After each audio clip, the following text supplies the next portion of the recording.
Greetings, it is I, Tantus Narad Dracovin, Lord and Emperor of the Dracovin Empire, and welcome. It is time to continue my discussion on Vampire the Masquerade, where I go over the clans and bloodlines of this interesting game system.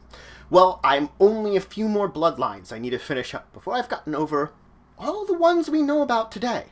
But today I have an unusual one, another legacy of Liabon, the Bonsam. So the Bonsam, as I said, were one of the legacies of Liabon, but they have an unknown origin. It is unsure which clan they actually came from. There is some speculation, but we knew we primarily saw them during the Dark Ages. They have the disciplines of Abominate, Obfuscate, and Potence. They are powerful hunters, known for their connection to the primeval darkness. It wasn't around until the 13th century, where vampires from Europe encountered some of them leaving their hidden places deep within Africa, deep within the Liabon, seemingly escaping from something that no one actually knew about. An unknown threat. As I said, they are masters of Abominate, which is the mastery of the beast deep within them, and allowing them to manipulate it within others. They are highly territorial, and any kindred or member of the Liabon that stays within their territory for too long, not complying with their requests to basically leave, will find that they will disappear, and they won't even know when it happens. They will find their death quickly, swiftly, and abruptly.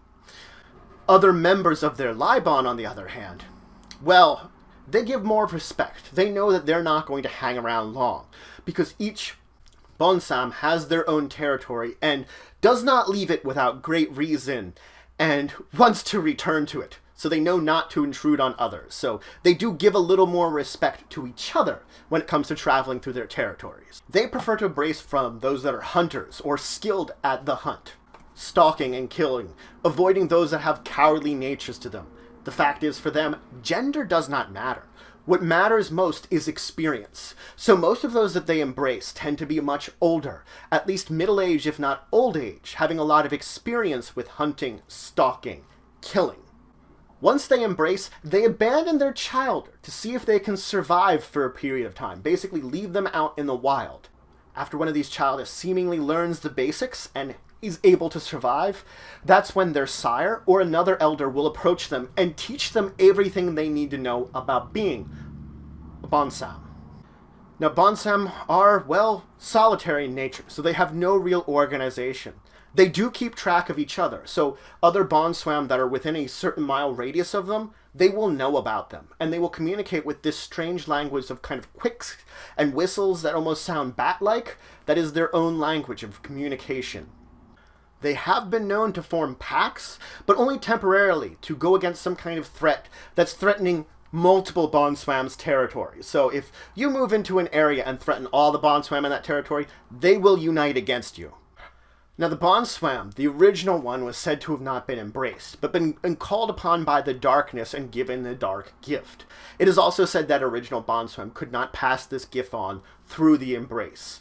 Now, whether this means anything in particular is hard to say. This might mean that the Bonsam were in fact an artificial bloodline developed at some point in time. Regardless, those that were known during the Dark Ages were known to have the ability to embrace. So whether or not their oldest could not, hard to say. And whether or not they were originally artificial, also hard to say. Now, the Bonsam, there's debate whether they have which different clan is their parent clan. The Nosferatu are a fine example that they might be from them. They share two of the same disciplines as clan disciplines as the Nosferatu. And the Bonsam's mantle of terror echoes the Nosferatu's horrific meme. But the Bonsam are not necessarily physically horrible. It's just that their true form, regardless of whatever it is, inspires terror in mortals, pure and utter. In this way, they're similar to the Gruhe legacy in the Liabon, and the fact is, if you're going outside Vampire the Masquerade, this actually mimics the Nosferatu from Vampire the Requiem to a degree. Now, the Bonsam share the discipline of Abominate with another one of the legacies, the Kunase. The fact is, they share no other disciplines, so there is no real hint that the two of them share a similar origin and similar place of bloodline.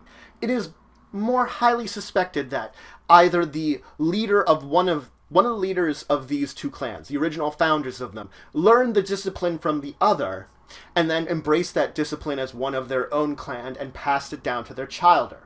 So it's hard to say which one originated with this Bombway discipline, but that's more the current theory of why both of them have it, yet they are so disconnected from each other. So there does seem to be a loose connection, at least maybe of kinship, between these two clans originally. So it's hard to say how they would react now. Now the fact is, when we get into modern knights, we don't know what has happened to them. The Bonsam have seemingly disappeared. The fact is, we have seen no signs of them going extinct, but it's more than likely that if any survive, they're in the darkest, deepest, hidden places of Africa, far beyond the prying eyes of modern society, hidden away. There are plenty of places deep within Africa they could easily hide, and no mortal, no other kindred may find them ever. Hard to even say if they've touched human and modern society. But that's it for today. So I introduced you to an interesting clan from the Dark Ages, from the Liabon, the Bonsam, who, it's hard to say their exact origins. We know they were seen during the Dark Ages, and we know that they were, in fact, a fairly powerful clan. The fact is, and they were a powerful clan in their own rights. Hunters that would defend their territory with an efficiency unseen. But they were also individuals. And it was shown that they appeared running from something. Something more powerful and dangerous than them, driving them out of the heart of Africa. Whether or not that's still there, whether or not they've reclaimed it, what's happened to them leading into the modern knights is unknown. They're just like their origin. They are indeed a mystery. An interesting clan with an interesting idealism. A Liabon that might be extinct, but it also might be out there still, waiting to resurface, waiting to return to the forefront of the African community in a way. But probably not, because even if they're found again, they do like to keep to themselves. But if you have any questions, comments, anything you want to say, anything you think I left out, please just leave in the comments below. Please like, share, and subscribe. It shows support of the channel, the empire, the work I do. If you want to show some extra support, you can always check out my Patreon, link to the description below. There's some great rewards there. It helps to grow and improve the channel and the empire. But regardless, until the next time, I bid you farewell.